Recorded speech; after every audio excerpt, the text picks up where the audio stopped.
Let's continue portfolio management. अब हम क्या करेंगे, इसमें एक और क्वेश्चन कर लेते हैं, ठीक है, फिर उसके बाद न्यू कंसेप्ट चलेंगे। अब देखो इसमें क्या है, प्रोबेबिलिटी गिवन है, ठीक है, प्रोबेबिलिटी के साथ क्या है, रिटर्न्स गिवन है। तो इसका मतलब कि ये कौन सा डाटा है, फ्यूचरिस्टिक में एक्सपेक्टेड डेटा गिवन है ना। मतलब अगर फ्यूचर का डाटा एक्सपेक्टेड डेटा गिवन है तो उसमें हमें क्या निकालना है, कैलकुलेट करना है expected return and risk of single stock, ठीक है। और जितना भी मैं कराऊं ना, वो सब आपको बाद में क्या करना है, प्रैक्टिस करनी है खुद से भी। इससे क्या होगा, इससे आपके माइंड में अच्छे से बैठ जाएंगे सारे कंसेप्ट। सो जितना रिवीजन करोगे तो उतने ही बेस्ट रहेगा तुम्हारे लिए, ठीक है। सो रिवीजन भी करते रहना साथ ही साथ। तो अब हम क्या करेंगे, पहले इसको सोल्व करेंगे, फिर हम क्या करेंगे, नेक्स्ट मूव करेंगे। तो अब इसमें पहले हमें क्या निकालना पड़ेगा, एक्सपेक्टेड रिटर्न। और ये हमने कल ही डिस्कस कर लिया था कि एक्सपेक्टेड रिटर्न कैसे कैलकुलेट करते हैं अगर एक्सपेक्टेड डेटा गिवन हो, है ना। तो अब क्या है,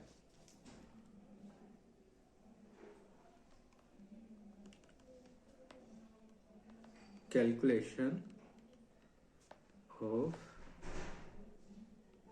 expected return and risk of securities. Portfolio अब आने वाला है, और बार बार मेरे के दिमाग में क्या आ रहा है, पोर्टफोलियो, है ना। पोर्टफोलियो में जब एक से ज़्यादा सिक्योरिटीज में हम इन्वेस्ट करते हैं तब उसमें एक्सपेक्टेड रिटर्न और रिस्क कैसे कैलकुलेट करते हैं, वो बात की बात है। पहले हम यहाँ पर इससे करते हैं, सिंगल सिक्योरिटी, सिंगल स्टॉक, है ना। और जैसे ही क्लास स्टार्ट करता हूँ ना, तुरंत ही कुत्ते भौंकना शुरू कर देते हैं। बड़ी प्रॉब्लम होती है इसकी रिगार्डिंग। क्या करें, एडजस्ट तो करना ही पड़ेगा। फिर अब क्या करेंगे, कैलकुलेशन करेंगे, प्रोबेबिलिटी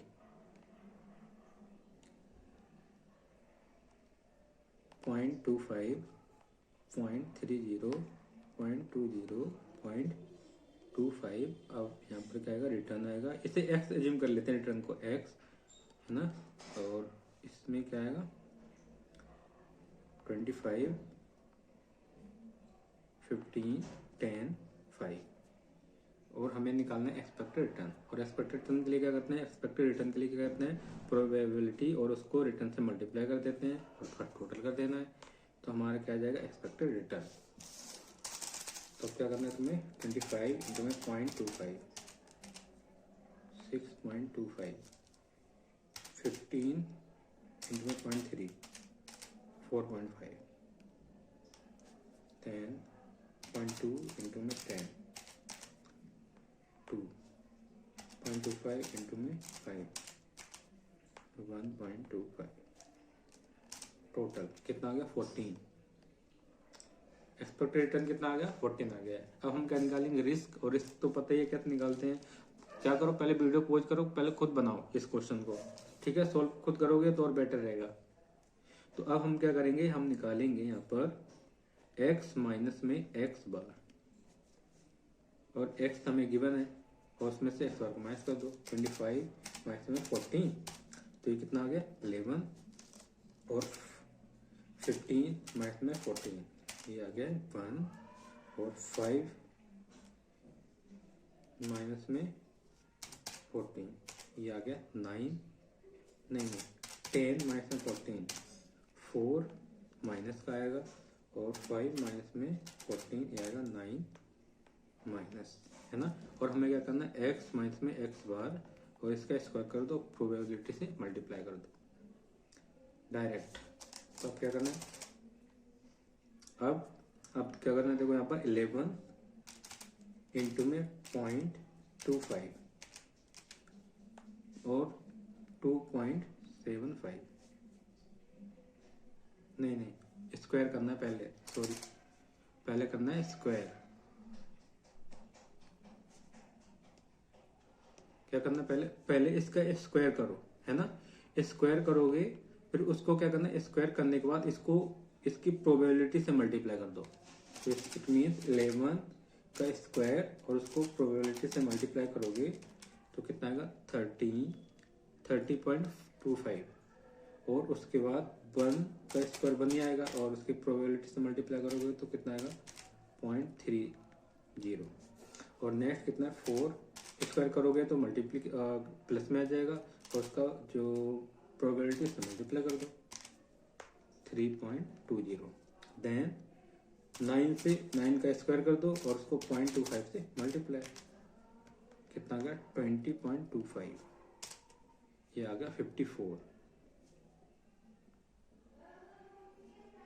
समेशन x माइनस में x बार और स्क्वायर और प्रोबेबिलिटी से मल्टीप्लाई तो ये आएगा 54। ठीक है, अब हमें क्या निकालना है standard deviation, it means risk. कैसे निकालोगे बताओ, समेशन x माइनस में x बार स्क्वायर प्रोबेबिलिटी से मल्टीप्लाई और उसका अंडर रूट कर दो 54, ये आएगा 7.35%। That's it. ठीक है, तो एक्सपेक्टेड रिटर्न तो ये निकल गया है ना, ये था एक्सपेक्टेड रिटर्न और ये क्या निकल गया है इसका रिस्क ऑफ सिंगल सिक्योरिटी। अब हम नेक्स्ट मूव करेंगे, इसमें क्या देखो नेक्स्ट है कंसेप्ट ऑफ कोएफिशिएंट वेरिएशन। और ये इसमें क्या है देखो क्या लिखा है, coefficient of variation means risk with respect of return, it is calculated as under. अब ये क्या बताता है कि इसमें होता क्या है, अगर इसमें क्या है सीबी हाई है तो high CB means high risk और सीबी लो है तो इसका मतलब लो रिस्क। जस्ट मैं एग्जांपल देके समझाता हूँ कैसे। और देखो यहाँ पर हमने स्टैंडर्ड डेविएशन कैलकुलेट किया, दैट इज कितना है 5%। ठीक है, और ये किसका सिक्योरिटी ए का है और ये है बी का कितना 10%। ठीक है, और एक्सपेक्टेड रिटर्न कितना है, ए का है 10% और इसका कितना है 25%। ठीक है, अब देखो अब अगर ऐसे देखोगे तो किस में रिस्क ज्यादा है, रिस्क बी में ज्यादा है। स्टैंडर्ड डेविएशन कितना है 10% है ना, और इसमें कितना है, इसमें है 5%। तो अब बताओ अगर हमें क्या करना है यहाँ पर, अगर डिसीजन लेना है कि किस में हमें इन्वेस्ट करना चाहिए तो कैसे डिसीजन लोगे बताओ। तो इसके लिए हम क्या करेंगे, कोफिशिएंट वेरिएशन की हेल्प से हम क्या करेंगे, यहाँ पर एक कैलकुलेट करेंगे।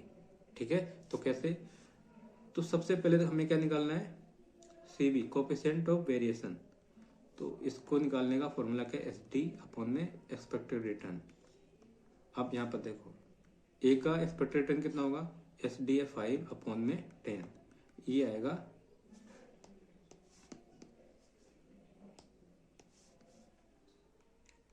0.5। ठीक है, और यहाँ पर कितना है, इधर कैलकुलेट करते हैं 10 अपॉन में 25, तो 10 अपॉन में 25 करोगे तो ये आएगा 0.40।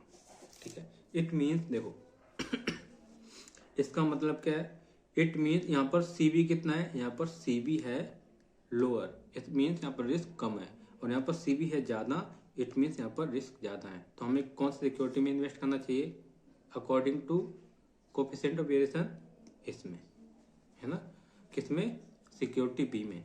तो ये क्या बताता है, जिसका बेट ज्यादा होगा, मतलब बेट मीन्स जिसका कोफिशिएंट ऑफ वेरिएशन ज्यादा होगा उसी को रिस्क भी कितना होगा, उतना ही ज्यादा होगा। ठीक है, तो ये क्या है कोफिशिएंट ऑफ वेरिएशन। तो इसमें लिखा भी higher CV means higher risk, be select the stock having lower CV. हम उस स्टॉक को सिलेक्ट करेंगे जिसका सीबी कम होगा, लोअर होगा। ठीक है, अदर सिक्योरिटी से। तो अब यहाँ पर एक क्वेश्चन है उसे हम सॉल्व करेंगे, फिर अच्छा क्वेश्चन है तो इसे करते हैं हम सॉल्व।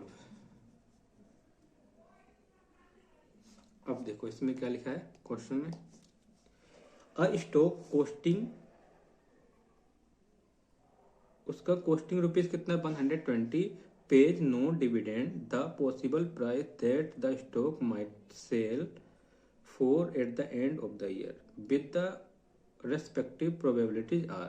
ठीक है, ये क्या है, अब देखो अब यहाँ पर ये क्या गिवन है, ये गिवन है कि एंड ऑफ द ईयर क्या हो सकता है, प्राइस इतना भी हो सकता है, उसकी प्रोबेबिलिटी कितनी है 0.1 है मीन्स 10% है, और 120 भी हो सकता है, 125 भी हो सकता है, 130 भी हो सकता है, 135 और 140 भी हो सकता है, ठीक है। और उसकी प्रोबेबिलिटी गिवन है। जब भी प्रोबेबिलिटी गिवन हो इसका मतलब क्या है, एक्सपेक्टेड डाटा गिवन है ना, फ्यूचरिस्टिक डेटा है, तो ये ध्यान रखना है। तो अब इसमें क्या करना, पहले अब यहाँ पर क्या दिया, प्राइस गिवन है। जब प्राइस गिवन है तो उस केस में हमें क्या करना पड़ता है, उस केस में हमें पहले रिटर्न कैलकुलेट करना पड़ता है ना। तो पहले हम क्या करेंगे, पहले हम रिटर्न कैलकुलेट करेंगे, फिर उसके बाद एक्सपेक्टेड रिटर्न, फिर स्टैंडर्ड डेविएशन, उसके बाद सीवी भी कैलकुलेट कर लेंगे। यहाँ बोला तो नहीं है सीवी के लिए, तो सीवी का फॉर्मूला तो हमें पता ही है क्या है, एस डी अपॉन में एक्सपेक्टेड रिटर्न, है ना। सीवी आ जाएगा, सीवी कोएफिशिएंट ऑफ वेरिएशन। तो अब हमें क्या करना है, पहले हम कैलकुलेट करेंगे रिटर्न, कैलकुलेशन ऑफ रिटर्न।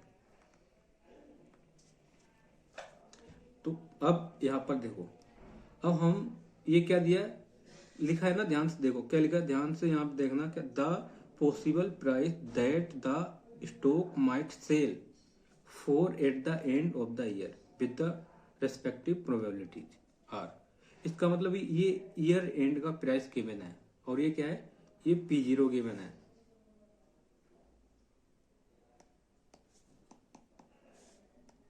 ये P0 गिवन है। तो अब हमें क्या करना है, यहाँ पर एक्सपेक्टेड रिटर्न निकालना है। तो अब हम क्या करेंगे, कैलकुलेट करेंगे रिटर्न। अगर प्राइस कितना है, 115 है, तो उस केस में कैसे करोगे, 115 माइनस में 120 अपॉन में 120 इंटू में 100। तो यहाँ पर कितना आएगा, 115 5 डिवाइड बाई 120 टू में 100, ये आएगा 4.1%, 16%, ठीक है। अब देखो यहाँ पर कितना, अगर प्राइस गिवन है 120, अगर 120 गिवन है तो उस केस में क्या आएगा, 120 माइनस 120 अपॉन में 120। अब यहाँ पर वो फॉर्मूला, वो कंसेप्ट यूज नहीं होगा जो अगर पास्ट ईयर का डेटा गिवन हो तो उसके जस्ट ऊपर वाला हम P0 मान लेते थे, नहीं। तो यहाँ पर लिखा हुआ है, ये एक्सपेक्टेड डेटा जब भी गिवन हो और प्राइस उसका गिवन है अलग से, तो वो जो प्राइस गिवन है वो P0 होगा, ठीक है। और जो एक्सपेक्टेड, जो प्रोबेबिलिटी के साथ रेट गिवन है वो क्या, उसे कंसीडर करेंगे, उसे हम P1 कंसीडर करेंगे। ध्यान रखना है, कहीं कंफ्यूज हो जाए यहाँ पर कि यहाँ पर यहाँ के ये हम 120 क्यों ले रहे हैं, ठीक है। और यहाँ पर काफी गलतियां भी होती हैं, 0। और अगर 125 है तो 125 अपॉन में 120 अपॉन में 120 इंटू में 100, ये आएगा 4.16% प्लस में। और उसके बाद अगर 130 हो जाता है तो 130 माइनस में 120 अपॉन में इंटू में 100, 10 डिवाइड बाई 120 इंटू में 100, 8.33%। और उसके बाद 135 माइनस में 120 अपॉन 120 इंटू में 100, तो ये कितना आएगा, ये आएगा 12.5%, 140 माइनस 120 अपॉन 120 इंटू में 100, ये आएगा 16.67%, ठीक। ये हमने अभी रिटर्न कैलकुलेट किया है। अब रिटर्न के बाद हम कैलकुलेट करेंगे एक्सपेक्टेड रिटर्न, और इसमें क्या है, स्टैंडर्ड डेविएशन। स्टैंडर्ड डेविएशन में रिस्क। तो पहले हम प्रोबेबिलिटी को लिख लेते हैं यहाँ पर, calculation of expected return and risk of stock.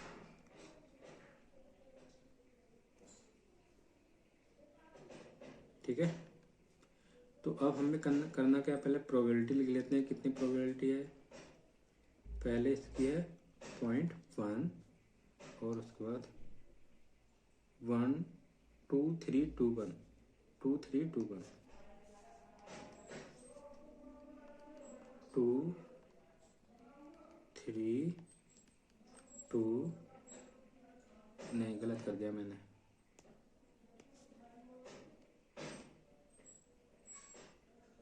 One आएगा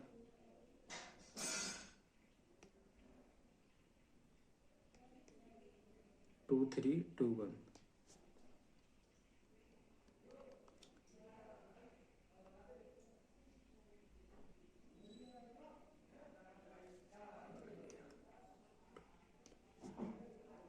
टू थ्री टू वन। ठीक है, अब इसका रिटर्न कितना कितना आया वो लिख लेते हैं यहाँ पर। रिटर्न 4.16% माइनस का है, 0, 4.16, फिर 8.33, 12.5, फिर कितना है 16.67। अब हमें क्या करना है, P और इसको जो रिटर्न निकाला उससे मल्टीप्लाई कर दो और उसका टोटल कर दो तो एक्सपेक्टेड रिटर्न आ जाएगा। 4.16 इंटू में 0.1, ये आएगा 4.16 माइनस का है ना, इसको 0.1 से मल्टीप्लाई करोगे तो ये आएगा कितना 416 माइनस का, और उसके बाद यहाँ पर आएगा 0, फिर 4.16 इंटू में 0.2, 0.832 और 8.33 इंटू में 0.3, ये आएगा 2.50 कर दो, और उसके बाद 12.5 इंटू में 0.3, 3.75, 16.67 इंटू में 0.1,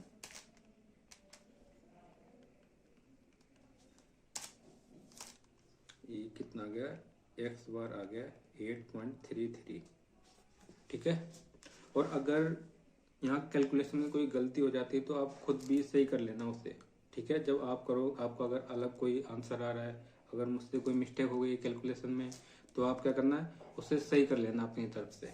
आप कंफ्यूज मत होना कि मेरा इतना आ रहा है और मैं तुम्हारा इतना अलग आ रहा है। ठीक है, और इसके बाद हम क्या करेंगे, x माइनस में x बार, x माइनस में x बार इसका स्क्वायर, और यहीं पर प्रोबेबिलिटी से डायरेक्ट मल्टीप्लाई कर सकते हैं हम, x माइनस में x बार स्क्वायर और प्रोबेबिलिटी से मल्टीप्लाई। ठीक है, तो अब पहले करो x माइनस में x बार, 4 माइनस में 16 माइनस का है, और माइनस में 8.33 करोगे तो ये क्या आ जाएगा, प्लस हो जाएगा, प्लस कितना होगा 12.49 माइनस का आएगा, और ये कितना है 0 में से 8.33 माइनस करोगे तो ये आएगा 8.33 माइनस 4.16 माइनस में 8.33 करोगे तो ये आएगा 4.17 माइनस का, और उसके बाद 8.33 उसको माइनस करोगे 8.33, ये आ रहा है 0, और 12.5 माइनस में 8.33 तो ये आएगा 4.17, 16.67 माइनस में 8.33 तो ये आएगा 8.34, और इसका स्क्वायर कर दो, 12.49 का स्क्वायर, ये कितना आएगा 156, 8.33 इसका स्क्वायर करोगे तो कितना आएगा 69.39, और 4.17 इसका स्क्वायर करोगे तो कितना आएगा 17.39, ये 0, 4.17 सेम नहीं आएगा 17.39, 8.34 इसका स्क्वायर ये आएगा 69.56। ठीक है, अब इसको कर दो क्या, इसको प्रोबेबिलिटी से मल्टीप्लाई कर दो डायरेक्ट, तो कितना आएगा 156 इंटू में 0.1, 15.60, और इसके बाद 69.39 इंटू में 0.1, ये आएगा 6.939। नेक्स्ट कितना है 17.39 इंटू में 0.2, ये आएगा 3.478, ये आएगा 0, और उसके बाद 17.39 इंटू में 0.2, 3.478 69.5556 इंटू में 0.1 6.956। अब इसका टोटल समेशन एक्स माइनस में एक्स बार स्क्वायर प्रोबेबिलिटी ये आएगा 36.451। ठीक है, अब हमें क्या करना है, एक्सपेक्टेड रिटर्न हमें पता ही चल गया है। अब हमें निकालना है स्टैंडर्ड डेविएशन। और स्टैंडर्ड डेविएशन कैसे निकलता है बताओ जल्दी से। स्टैंडर्ड डेविएशन का फॉर्मूला है एक्स माइनस में एक्स बार स्क्वायर प्रोबेबिलिटी, और इसका कर दो 36.451, ये आएगा 6.304 आएगा परसेंट। ठीक है, तो ये निकल गया। और सी बी निकालना है, तो सी बी का फॉर्मूला क्या है, एस डी अपॉन में एक्सपेक्टेड रिटर्न। तो यहाँ पर कितना है देखो 6.04 अपॉन में एक्सपेक्टेड रिटर्न कितना है 8.33। 6.04 डिवाइड बाय 8.33, तो ये आ गया आपका 0.72। दैट्स इट, हो गया। अब नेक्स्ट चलते हैं। अब बात करते हैं पोर्टफोलियो की। जब एक से ज़्यादा सिक्योरिटीज गिवन हो तो उस केस में हम एक्सपेक्टेड रिटर्न और रिस्क ऑफ पोर्टफोलियो कैसे कैलकुलेट करेंगे। ठीक है, इट मीन जब सिक्योरिटी एक से ज़्यादा हो, सिक्योरिटी ए हो बी हो, तो उस केस में क्या होगा देखो, तो उस केस में हम एक्सपेक्टेड रिटर्न निकालेंगे और हमें रिस्क भी निकालना है। तो कैसे निकालोगे बताओ जल्दी से। उसके लिए फॉर्मूला है, क्या फॉर्मूला है देखो, अगर हम निकालते हैं क्या expected return of portfolio, expected return of portfolio when more than 2 securities given, in this case we will calculate expected return of portfolio। okay, जब एक दो से ज्यादा अधिक क्या हो सिक्योरिटीज गिवन हो, एक से ज्यादा हो मतलब वो उसमें पोर्टफोलियो बन जाता है वो, है ना। तो उसमें क्या करना, हमें एक्सपेक्टेड रिटर्न निकालना है। तो कैसे निकालोगे, उसके लिए एक्सपेक्टेड रिटर्न और पी फॉर पोर्टफोलियो। तो क्या करोगे इसके लिए, बेट ऑफ ए, पहले बेट ऑफ ए निकालना है और एक्सपेक्टेड रिटर्न ऑफ ए। ठीक है, और प्लस में आप क्या करोगे, बेट ऑफ बी और एक्सपेक्टेड रिटर्न ऑफ बी। आ गया। तो ये फॉर्मूला किसका है, रिटर्न निकालने का। उसी तरह रिस्क निकालना है, तो क्या करोगे बताओ, risk of portfolio. when you need to calculate risk of portfolio, then you can calculate like this, standard deviation of portfolio। एक सेकेंड, इसमें भी बेट चाहिए, बेट ऑफ ए और स्टैंडर्ड डेविएशन ऑफ ए और बेट ऑफ बी और स्टैंडर्ड डेविएशन ऑफ बी। और भी तरीके हैं, वो हम आगे आने वाले क्वेश्चनों के साथ हम क्या करेंगे, डिस्कस करेंगे उन्हें। ठीक है, तो ये सिंपल एक तरीका है जिसके थ्रू हम क्या निकाल सकते हैं, एक्सपेक्टेड रिटर्न और पोर्टफोलियो रिस्क। ठीक है, तो अब हम क्या करेंगे, यहाँ पर क्या किया मैंने देखो, एग्जाम्पल के थ्रू समझते हैं। इन्वेस्टमेंट गिवन है और एक्सपेक्टेड रिटर्न गिवन है, और हमें क्या निकालना है, एक्सपेक्टेड रिटर्न ऑफ पोर्टफोलियो। तो यहाँ पर कैलकुलेट करते हैं साइड में,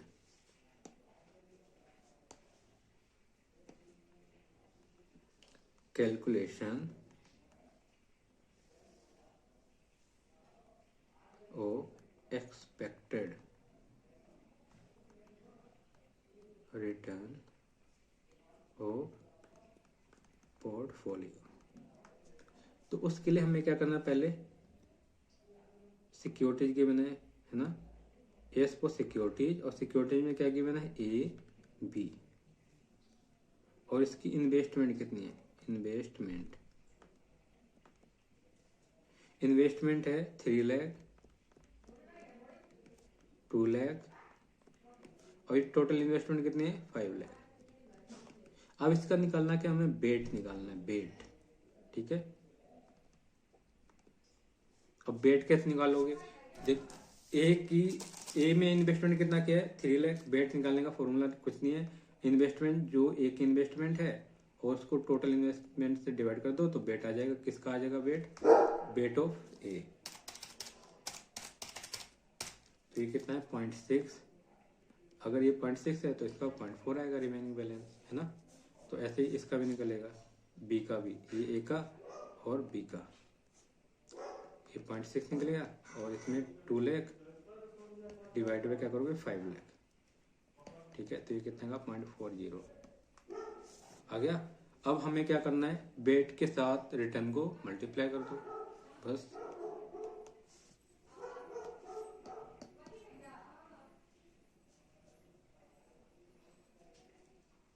एक्सपेक्टेड रिटर्न निकालना है, एक्सपेक्टेड रिटर्न ऑफ पोर्टफोलियो। अब बेट हमने फॉर्मूला तुम्हें पता ही क्या है, बेट ऑफ ए और एक्सपेक्टेड रिटर्न ऑफ ए और प्लस में क्या करोगे बेट ऑफ बी और expected return of B.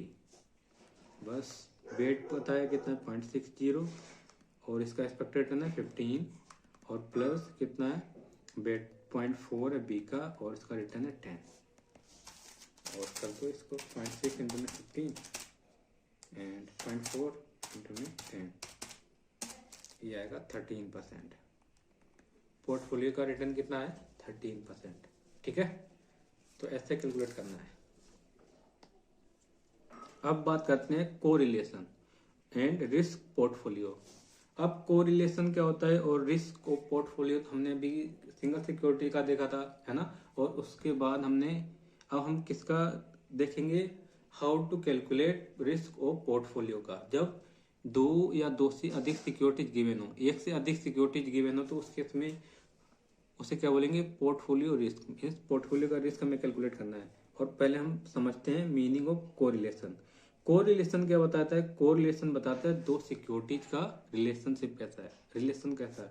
Like अगर एक सिक्योरिटी बढ़ती है तो अगर दूसरी भी बढ़ती है तो उस केस में कैसा कोरिलेशन होगा। और अगर एक सिक्योरिटी डाउन होती है और दूसरी भी उसके साथ डाउन होती है तो उस केस में कैसा रिलेशन होगा, है ना, दोनों सिक्योरिटीज का। और उसके बाद अगर एक सिक्योरिटी अप की तरफ होती है, ठीक है, और एक नीचे की जाती है, उल्टी एक जा रही है ऊपर एक डाउन, अप एंड डाउन, तो उस केस में कौन सा कोरिलेशन होगा, ठीक है। तो अब इसमें क्या लिखा, correlation is a strength of relationship between 2 variables, it is lies between -1 to +1। अब कोरिलेशन क्या बताता है relationship between 2 variable means 2 security. अब इसमें जो कोरिलेशन है वो किसके बीच में होगा, हमेशा -1 से +1 के बीच में आएगा। अगर 1 से ज्यादा आया है ना और 1 से ज्यादा आ रहा है तो वो आपने कैलकुलेट गलत किया कोरिलेशन को, ठीक है। और इसमें क्या लिखा, in portfolio management we will discuss 3 type of correlation. हम जो पोर्टफोलियो मैनेजमेंट में डिस्कस करेंगे वो कितने टाइप के डिस्कस करेंगे, 3 टाइप के। उसमें से क्या है, एक है परफेक्ट पॉजिटिव कोरिलेशन।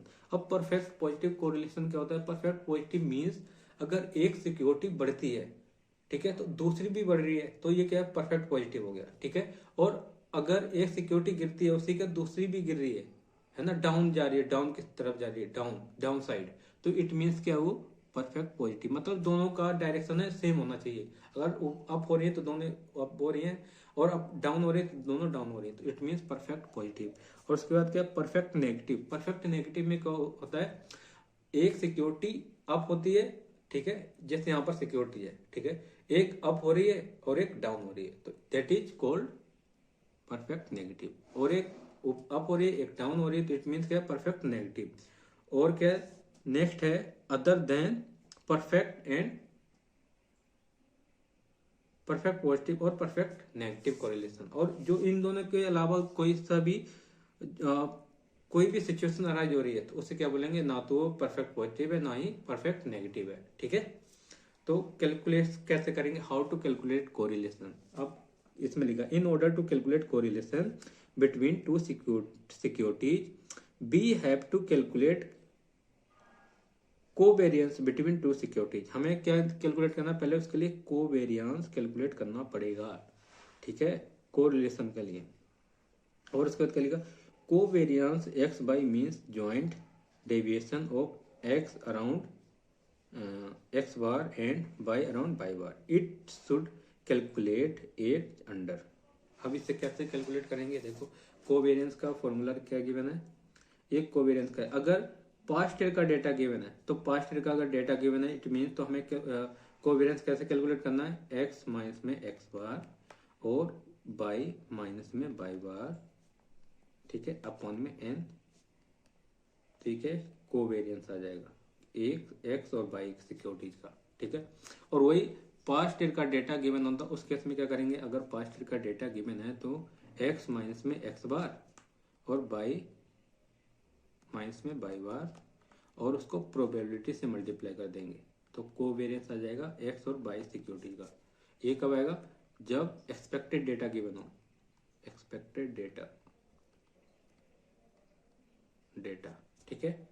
और जब फ्यूचर पास्ट का डेटा गिवन हो तो ये वाला आएगा, ठीक है। तो ये बता रखा है यहाँ पर। और उसके बाद लिखा there are two problems in covariance, क्या है, it provides only nature of relationship positive और नेगेटिव, नॉट डिग्री रिलेशनशिप। ये क्या बताता है, ये सिर्फ पॉजिटिव और नेगेटिव रिलेशन बताता है दो सिक्योरिटीज के बीच में, कोवेरियंस, हाँ, ठीक है। It is not range bound, okay, hence we want unit free and range bound answer, and for this we divide covariance by standard deviation of x or standard deviation of y and find out coefficient correlation। Correlation के through हम क्या निकालते हैं, correlation. तो correlation का formula क्या है, correlation को सीधा आर भी डिनोट करते हैं, correlation R X Y correlation, it means formula क्या हो जाएगा इसका, कोवेरियंस ऑफ एक्स बाई और स्टैंडर्ड डेविएशन ऑफ एक्स और स्टैंडर्ड डेविएशन ऑफ बाई, बस। तो आपका क्या निकल के आ जाएगा, कोरिलेशन, ठीक है। तो अब इसको हम समझते हैं किसके थ्रू, एक एग्जांपल लेते हैं, प्रॉपर क्वेश्चन ही है समझ लो, ये इसके थ्रू हम समझेंगे। तो इसमें देखो क्या दिया है, इसमें हमें निकालना है एक्सपेक्टेड रिटर्न निकालना है, दोनों सिक्योरिटीज का स्टैंडर्ड डेविएशन निकालना है और कोवेरियंस निकालना है और कोरिलेशन निकालना है, ठीक है। अब यहाँ पर देखो यस गिवन है, यस गिवन है तो इट मीन्स क्या है, ये पास्ट का डेटा है। अगर वो क्या दिया होता है, प्रोबेबिलिटी गिवन होती है तो इसका मतलब एक्सपेक्टेड डेटा है। अब जब पास्ट ईयर का डेटा गिवन है तो उस केस में हम कैसे एक्सपेक्टेड रिटर्न निकालते हैं और रिस्क निकालते हैं, ये हमने पहले डिस्कस कर लिया है। तो वीडियो पॉज करो, पहले इतना तो निकाल ही सकते हो ना कि एक्सपेक्टेड रिटर्न कैसे निकालते हैं और स्टैंडर्ड डेविएशन कैसे निकालना है।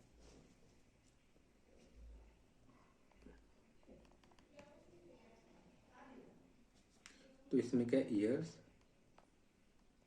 ईयर गिवन है कितना, 1 2 3 4 5 ईयर, और उसके बाद स्टॉक एक्स, ये परसेंटेज में गिवन है और ये बाय कितना, एक्स का 30%, 25, 20, 15, 10, 4, 8, 12, 16, 20, ठीक है।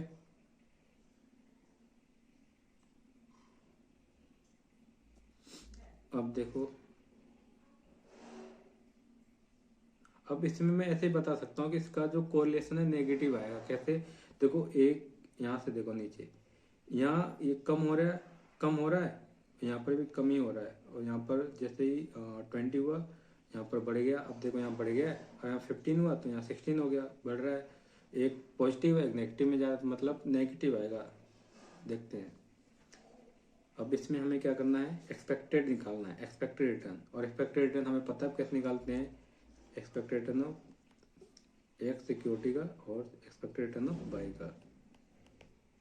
तो पहले क्या करना, टोटल कर दो, उसको n से डिवाइड कर दो, 30 प्लस में 25 प्लस में 20 प्लस में 15 प्लस में 10, और जो आएगा उसको 5 से डिवाइड कर दो, कितना आया 20, और 14 प्लस में 8 प्लस में 12 प्लस में 16 प्लस में 20, डिवाइड बाई 5, ये आया 14। ठीक है,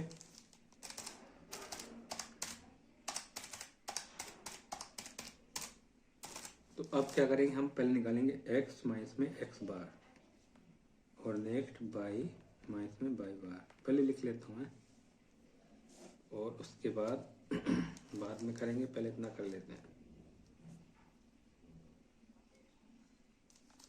तो 30 में से 20 माइनस करोगे, है ना, तो 30 में से 20 माइनस करोगे 10, 5, 0, 5, 10, और यहाँ पर भी 0 आएगा, 6 आएगा, और यहाँ पर 2 आएगा, और यहाँ पर 2 आएगा, और यहाँ पर आएगा 6। ठीक है, अब हमें निकालना है x माइनस में x बार इसका स्क्वायर और y माइनस में y बार और इसका स्क्वायर, और नेक्स्ट क्या हो जाएगा, x माइनस में x बार और y माइनस में y बार।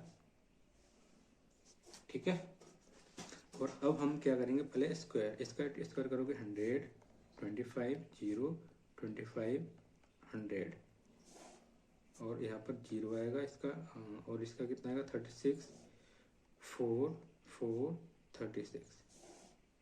अब टोटल करो, x माइनस में x बार इसका स्क्वायर और y माइनस में y बार और इसका स्क्वायर।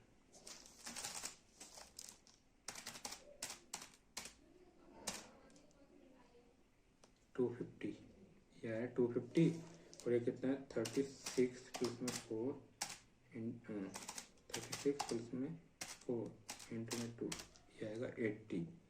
अब क्या आएगा यहाँ पर, समेसन x माइनस में x बार और y माइनस में y बार।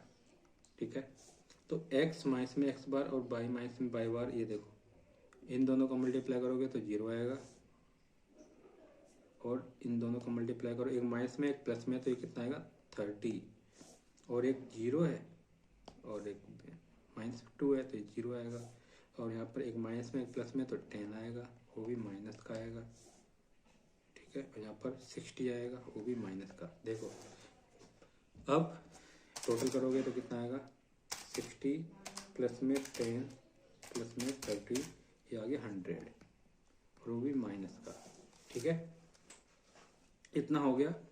अब हम कैलकुलेट करेंगे, यहाँ पर क्या क्या निकल गया, पहले निकालेंगे हम क्या, स्टैंडर्ड डेविएशन निकाल लेते हैं दोनों का, इक्वलिटी x और y का। एक्सपेक्टेड रिटर्न निकाल लिया तो हमने, एक्सपेक्टेड रिटर्न ये निकल गया, 0.1 तो कंप्लीट हो गया। अब उसके बाद 0.2, इसमें क्या निकालेंगे, इसमें निकालेंगे हम standard deviation SD of x। कैसे निकालोगे, x माइनस में x बार इसका स्क्वायर अपॉन में n, क्योंकि पास्ट ईयर का डेटा है, तो कितना आएगा देखो 100, ये 250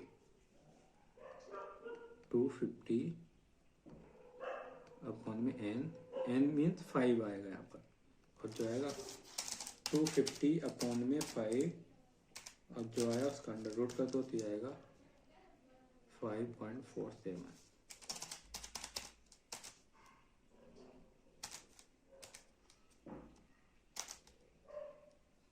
ये आएगा 7.071। ठीक है, वैसे किसका करना है, बाई का, SD ऑफ बाई माइनस में बाई बार स्क्वायर अपॉन में n, और यहाँ पर इसका रूट करोगे 80 अपॉन में 5, 80 डिवाइड बाय, ये आएगा 4। ठीक है, अब हमें क्या निकालना है, कोवेरियंस ऑफ x और y, और इसका फॉर्मूला क्या बताओ जल्दी से। कोवेरियंस का फॉर्मूला है x माइनस में x बार, y माइनस में y बार अपॉन में n, और ये कितना आया 100 माइनस का है, और अपॉन में 5, ये आएगा 20 माइनस का। ठीक है, और इसके बाद क्या आएगा, कोरिलेशन ऑफ x और y का। कोरिलेशन निकालने का फॉर्मूला क्या है, कोवेरियंस ऑफ x और y और स्टैंडर्ड डेविएशन ऑफ x और स्टैंडर्ड डेविएशन ऑफ y। तो कोवेरियंस कितना है 20 माइनस का, और ये कितना है 7.07 इसका, और इससे मल्टीप्लाई करो तो क्या आ जाएगा 7.07 इंटू में 4, ये जाएगा 28.28, तो ये आएगा 20 डिवाइड माइनस का और डिवाइड बाई 28.28, तो ये कितना है देखो, मैंने बोला ना माइनस में आएगा, आ गया ना माइनस में, कोएफिशिएंट ऑफ कोरिलेशन। ठीक है, अब नेक्स्ट चलते हैं। तो अब नेक्स्ट हम क्या करते हैं, समरी क्या आपने क्या आज क्लास को यहीं पर खत्म करते हैं। तो इस क्लास को ओवर करने से पहले हम क्या करेंगे, एक बार इसकी समरी बना लेते हैं कि हमने क्या क्या कवर किया है ना। समरी बनाते चलेंगे तो अच्छा रहेगा। लास्ट में क्या समरी में क्या हमने कैलकुलेट किया है, समरी। अब इसमें क्या हमने आज कवर किया देखो, एक्सपेक्टेड रिटर्न ऑफ पोर्टफोलियो है ना, एक्सपेक्टेड रिटर्न ऑफ पोर्टफोलियो है ना। एक्सपेक्टेड रिटर्न ऑफ पोर्टफोलियो, उसके लिए क्या चाहिए, बेट चाहिए होता है, बेट ऑफ सिक्योरिटी ए और उसका एक्सपेक्टेड रिटर्न, और बेट ऑफ सिक्योरिटी बी और उसका एक्सपेक्टेड रिटर्न। ठीक है, उसके साथ बेट के साथ मल्टीप्लाई कर दो और उसको टोटल कर दो, प्लस कर दो, तो क्या आ जाएगा एक्सपेक्टेड रिटर्न। और दूसरा क्या था, बेट ऑफ ए है ना, और एक्सपेक्टेड रिटर्न ऑफ ए और प्लस में बेट ऑफ बी और एक्सपेक्टेड रिटर्न ऑफ बी है ना, तो एक्सपेक्टेड रिटर्न आ जाएगा। सेम हमने क्या देखा इसमें, एक्सपेक्टेड नहीं, रिस्क ऑफ पोर्टफोलियो। लेकिन अभी रिस्क ऑफ पोर्टफोलियो निकालेंगे और भी वेज हैं जिनके थ्रू हम क्या करेंगे, एक्सपेक्टेड रिटर्न निकालेंगे पोर्टफोलियो का है ना। तो यहाँ पर क्या एक्सपेक्टेड रिटर्न नहीं, expected risk of portfolio, sorry risk of portfolio, risk of portfolio. ठीक है, और रिस्क ऑफ पोर्टफोलियो का भी तो नॉर्मल फॉर्मूला बताया था सिर्फ, और रिस्क ऑफ ए और बेट आएगा और क्या है प्लस में बेट ऑफ बी और रिस्क ऑफ बी। और उसके बाद हमने मोस्ट इंपॉर्टेंट क्या था, कोएफिशिएंट ऑफ कोरिलेशन देखा था है ना, coefficient of correlation, that is very important from the point of view exam also, coefficient of correlation of security x और वाई। ठीक है, कोएफिशिएंट ऑफ कोरिलेशन में क्या देखा है, कोरिलेशन, और इसके लिए हमें सबसे पहले हमें क्या कैलकुलेट करना पड़ता है, कोवेरियंस।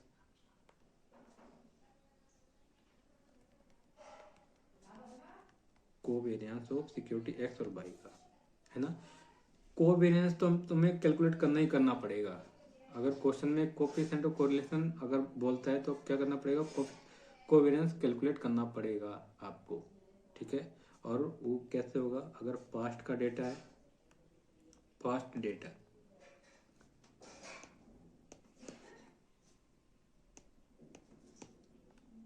पास्ट का डेटा गिवन है तो उसमें कैसे करना है, x माइनस में x बार और y माइनस में y बार और n से डिवाइड।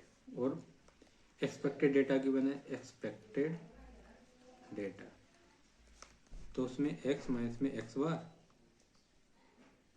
और y माइनस में y बार और प्रोबेबिलिटी से मल्टीप्लाई, उसकी जो भी प्रोबेबिलिटी होगी उससे क्या कर दो, मल्टीप्लाई कर दो, दैट्स इट। ठीक है, और हम क्या हमने सीखा इसके बाद कोरिलेशन ऑफ एक्स वाई, और उसके लिए कोवेरिएंस चाहिए, कोवेरिएंस ऑफ एक्स वाई और स्टैंडर्ड डेविएशन ऑफ एक्स और स्टैंडर्ड डेविएशन ऑफ वाई है ना। और कोरिलेशन क्या बताता है, relationship between two security, two variables है ना। So I think it is enough for today. In next class we will continue portfolio management. So if you like this video, do like, share and subscribe. Till then, bye bye and take care.